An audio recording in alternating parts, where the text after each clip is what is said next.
Welcome to Culture Eats Strategy. With your host, entrepreneur Jaime Jay.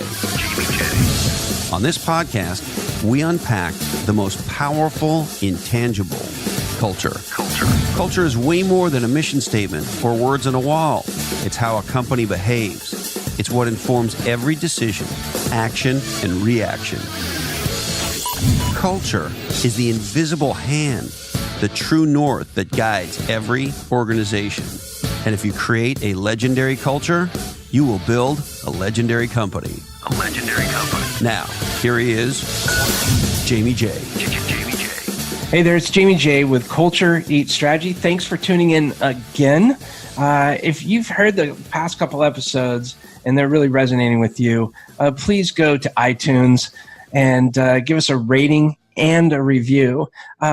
If it's not 5 stars, it's 4 stars or 3 stars, by all means, I invite you to leave an honest review and rating of the show. Really appreciate it because that lets me know where I need to improve. And if you hear any of our guests that resonate with you, please let me know. I want to hear from you, and I want to let them know that you are just digging the information that we're going over. And today, as you know, we have Jonathan Fairclough, and he founded the Resicom Group to help retailers optimize the way they improve and maintain their store environment. And under his leadership, the company has evolved from a local construction company into an international provider of facility management and construction services. And naturally curious, John spends his time developing better questions to find the uncommon sense of a situation. And I love that. You know I love this. He even goes on to say by improving his questions, he's been able to create better answers to the challenges of developing people, evolving their processes, and protecting the value delivered. I think this is amazing because John's specialties include listening without prejudice, activating ideas, and mentoring without bias. So he's on a mission to help businesses protect their brands at all touch points throughout their physical facilities. Without any further ado, please allow me to introduce you to John Fairclough. How are you, sir? I'm great. How are you? I'm super pumped to talk to you. I know we just finished a little bit of in our pre-interview there, talking and learning a little bit more about you and about what you have going on, and you are just enjoying life and killing it. And I apologize. I know you are a little bit under the weather, but thank you for being a trooper and still showing up. I wonder if maybe you can tell us a little bit more about you. Oh, sure. Well, I'm a dad of 4. I spend a lot of time trying to frustrate and aggravate them for my own sanity's sake. If anybody has children out there, I think they know what I mean. I really center my life on my faith, and I really enjoy the intensity of difficult work. I love it. The bigger the challenge, the more engaged I get, and I like accomplishing things with people. So it's really cool to take something on and let the strengths of other people shine through in whatever we put forth. And I certainly like it when my strengths shine, and I like it when other people's do as well. And it's a lot of fun doing great work. That's for sure. Oh my gosh. Yeah. I think it's in the nature of the entrepreneur to love extremely challenging times or circumstance. 20 years ago, you founded the Resicom Group. How did that come to be? Well, I used to work for a couple of different family members that own different types of painting companies or also were painting companies, and maybe another trade or two, drywall and stuff like that. And I worked for them for a while, and I worked with one uncle very closely, and he really gave me my shot. And I grew his company. I learned a lot from him, and we just got to a point where it was better for me to leave for him and for myself. And I went on my own. Didn't know what was going to happen, but I was all in, and never looked back. And super appreciative of what he did for me, and super grateful for what I've been blessed with. Oh, fantastic! Well, congratulations for taking the step out there. It's now 20 years later. What do you see different now than when you first started? Well, so many different things, and then some things just really stayed the same. But my big challenge back then was finding a way for me to matter and to be relevant. And as crazy as it sounds, I grew up really super poor. We got our food from food pantries. We didn't have any electricity, which means no refrigerator, and you kind of followed all the way through. No telephone, no car, and my mom just struggled raising us, and so there was a lot of resilience that kind of grew out of this adversity. But there was this missing piece that was like, hey, you really matter. Like what you think and how you feel, and that part of it really wasn't super present because we were just scraping by to eat and just to survive. So kind of going through that, I mean, that was great preparation for entrepreneurship. So I've always looked at people a certain way and wanted to see the good in them and that, because I didn't really have that. No one really wanted to hear what the poorest kid in the school said. My siblings and I, we were the poorest kids in the school in a very poor area. No one really cares about what they have to say, or we went to school, we probably smelled bad, we just didn't have, my mom she couldn't afford anything. So there was this part that, hey, people matter, and their circumstances might mask their value, and that's what happened to us. And so as it sits now, all of my siblings are successful. They're leading great lives and have happy lives, and just great marriages, great kids. So many good things came out of it. But so that difficult time and having that really stayed with me, that people's value is often masked by things that really don't matter. And so that stayed with me. But the big change for me is to recognize what my God-given strengths are, and how those really people aim to handicap it. And I never really understood it, because people say I'm a bear, and I don't like being compared to a beast, but I'm a bear, and so then, okay, well, now I'm gonna be a little nicer. Like I started working in a way where people couldn't say that I was a bear, but I am a bear. I take on the difficult challenges, and I want to crush them, and I don't want to let them, I don't want to let my teeth out of them once I'm in them. And I think the world needs that kind of person. And when I'm handcuffed, like I always say, if people want to fight, in a passive aggressive way, that's no good for me. But when they want to really go at it, well, now they're finally playing my game. We're finally able to.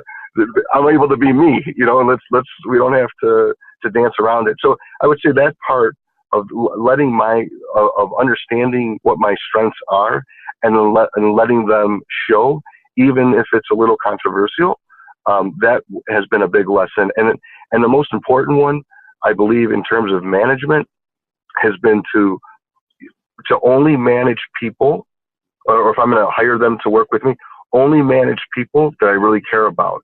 And if I don't care about them, I've disqualified myself from being their manager. Like, I can't manage someone that I don't like, because managing them requires me to move all in, like to really accompany them.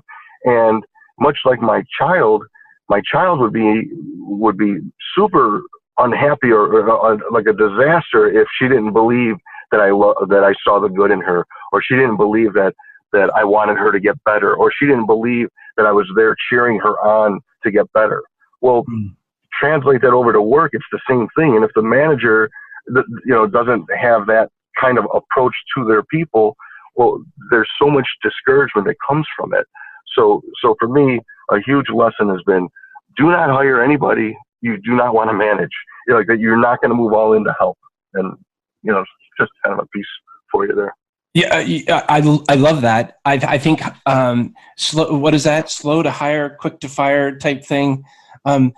This is a great transition into company culture, or I should stress, good company, or a kind company culture. I think you can be a bear and really sink your teeth into stuff, but I think you can still be a good leader, and people respect you, because one of the things I think that you're a big believer in is listening as you said here.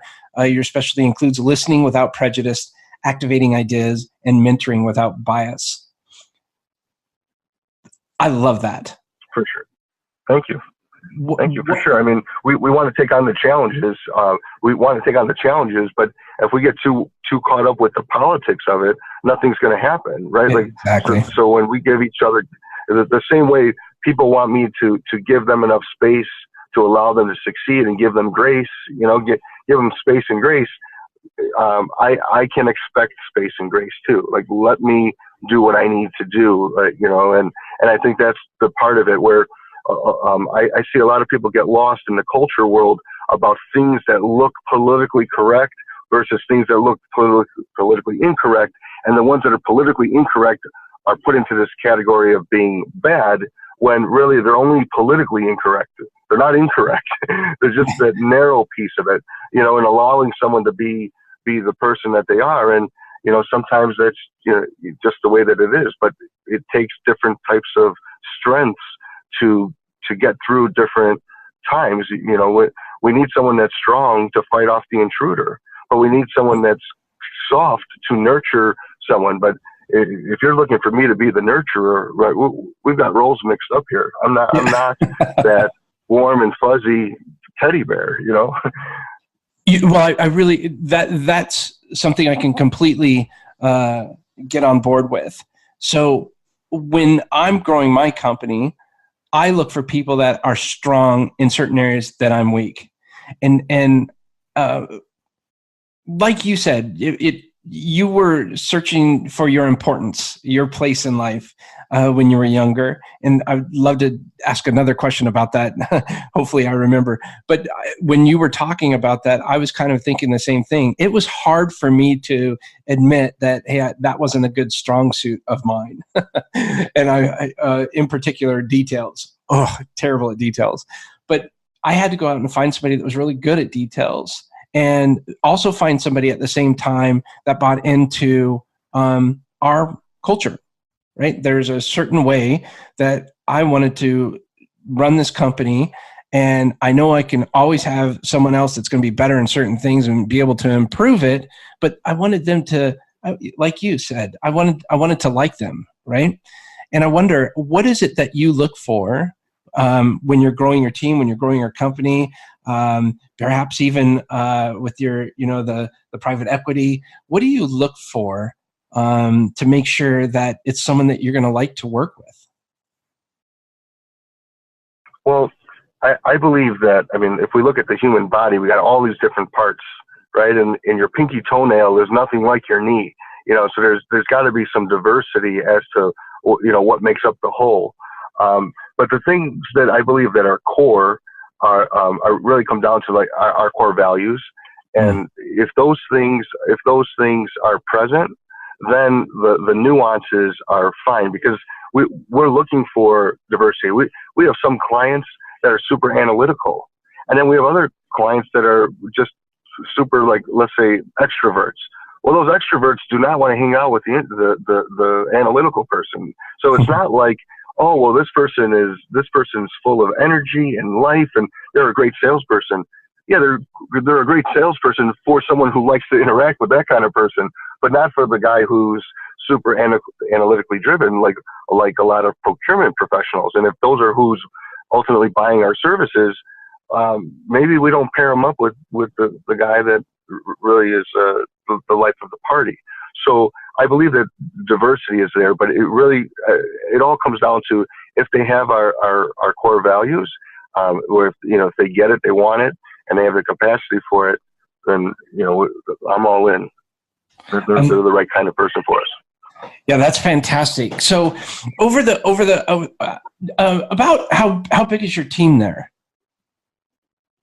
So we have a bunch of companies, but the one that does the most work, we have maybe, say, 50 people that are managing projects that are getting done by hundreds of technicians. So we have a bunch of project managers that are managing.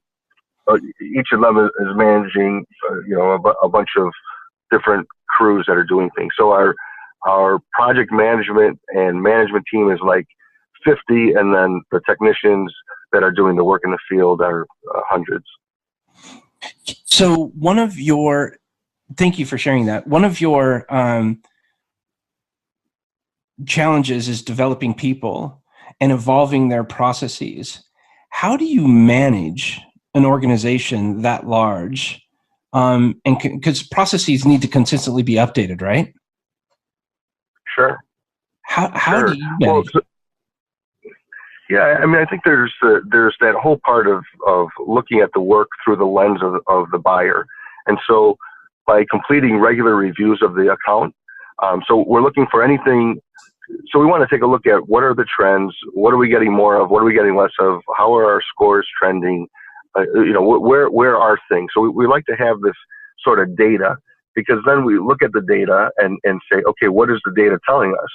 And then how do we respond to that? And so we have basically like a monthly review of an account, but the whole purpose of the review is not the report, but rather what are we conveying to the team, and what's the message that we're conveying to the client, and in this regular feedback platform with the client and with our internal team, we're able to learn a lot, and that's how we start to gain these insights. Like, hey, it would be kind of cool if you could, instead of updating each, like we have every month we do like 3,000 projects. Okay, so sometimes there's a block of 100 projects that are all kind of related, that are all part of one. There's a larger project that's 100 smaller projects within it.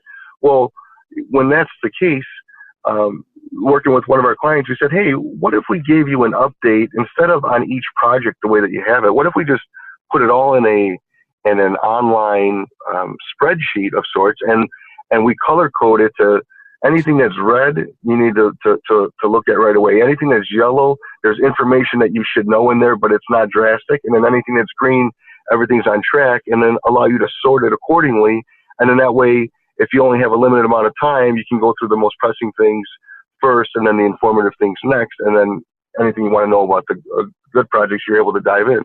And they loved it. And then so we did this 10 years ago, and that's evolved into being a great tool for us to update in bulk to a client, even if they have a software system that organizes everything for them. Having this quick, visible piece on it has helped them. Oh, that's fantastic! It's great. That's fantastic. Yeah, I mean, I love systems and processes and workflows. I kind of geek out on that stuff. And I have this mantra, do something as if it's the last time I'm ever going to do it. So I always write down things. At least that's how I started. But with you at being at a more graduated place and point in time in your business, I could just see, oh my gosh, what an incredible feat that is. So incredible accomplishment. So hats off to you there for 20 years. You don't hear that too often. Thank you. What do you mean by listening without prejudice and activating ideas? Well, a lot of times when there's an important distinction for me for people, and when they're giving me information, and I like the facts kept separate from someone's opinion. And if we listen to people speak to us, a lot of times they're a blend, and they take the facts that support their opinion and they just kind of give you that part of it. And so, like, I like to know, hey, what's the situation? And then I like to know, what do you think we should do about it, rather than having those combined. And so, like, listening without prejudice, where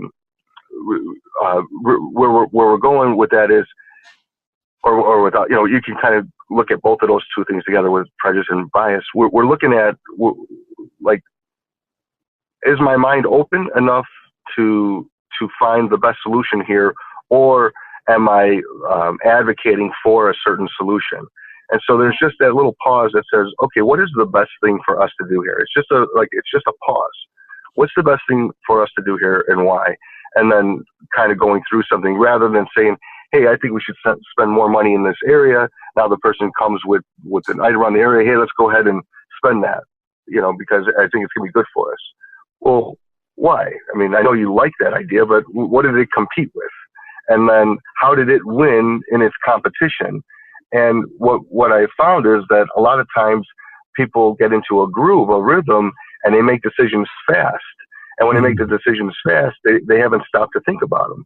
So we like people to be in the habit of making good decisions. So we want to build that habit that says, hey, like, let examine that and then make a case for it. Not like, hey, your job's on the line and you're going to need to answer for it.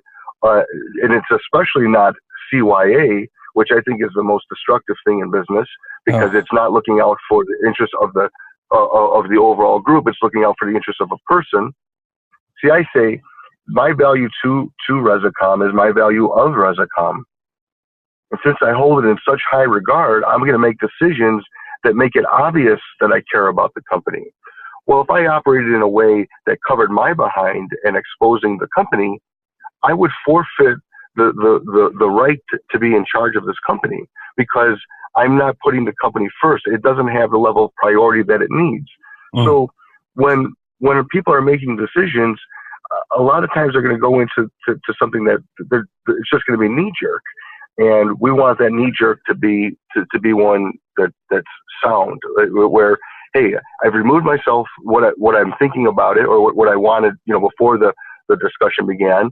I'm listening to learn, and then it's going to affirm what I was thinking already, or maybe it's going to modify it. But there's no chance for modification when I'm advocating. So I got to keep my mind open on that.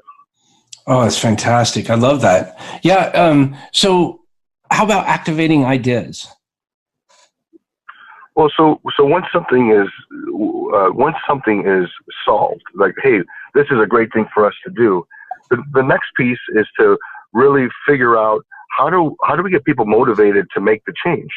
And we like habits because we're comfortable in habits. We know what the outcome is going to be, even if it's a bad situation. Studies have shown this for years that people stay in a bad situation, but they don't. There's differences in opinion on why, but it really comes down to the people know that they can survive it, right? Well, how do we get them motivated to make the change? And so we get them to start thinking about that, getting excited about what that's going to do for everyone, or for the person individually, or for the team if they're responsible for a group, making it personal for them. And then removing the obstacles, right? Because there's all kinds of things in the way. One of the biggest things in the way of improvement is success. And how do you go to something that's successful and then say, we're going to change it? Well, don't don't change what's not broken. Right. And you kind of get into this, it doesn't sound very pragmatic, and that's where I get into that, like, politically correct. It doesn't sound pragmatic, so someone can make a case that you're a dummy for doing it, and now I'm afraid of people thinking that I'm a dummy, so now I'm not going to make the change because I can't be criticized, and now I'm safe, but I'm left with a company with a weaker process than possible, simply because my fear of being ridiculed by someone. Out comes the bear, ready to pounce on that mediocrity, and say, no, this is what's going to happen here. Well, that's one of the biggest challenge. I left corporate America for, I believe, that very reason. I felt uncomfortable voicing my opinion. I felt like I would be ridiculed, or I just didn't. And it was just not a good environment for me. I'm not saying corporate America is a bad place. I'm not saying that. For me, it didn't work. And I think that was a big reason. And I think that's why this particular company saw such huge turnover. It was scary to come up with an idea. And no one asked questions. I mean, a bad manager is so destructive, right? I mean, it's so destructive. Oh, it was terrible. But I think too, if you go back to your childhood, in wanting to be taken seriously, a lot of people could have easily gone in another direction than what you chose to do, and could have been that bad manager. So for you to come with that kind of background as a child to where you are now, even though you are a bear or so, when things need to happen, you're there. It's really respectable to not only, number one, hear the way that you talk about your passion. Obviously, you're passionate about what you're doing, but I mean, you're a smart fella. I mean, you get it. Otherwise, the company wouldn't be where it's at today. Thank you. Yeah, it's great. It's great. How do before we wrap up here, how do people learn more about you? And I want to dive into a little bit about what you're doing. I think it's kind of neat, the private equity end of things. But how do people get in touch with you or learn more about you? Sure. The best way is probably to email me at john@johnfairclough.com, and just start a conversation with me. I'm on LinkedIn. If someone wants to connect with me there, I'm in the Chicago area, so there's a handful of other John Faircloughs out there, but none in Chicago, and none that look like a bear either. So yeah, just reach out and start a conversation.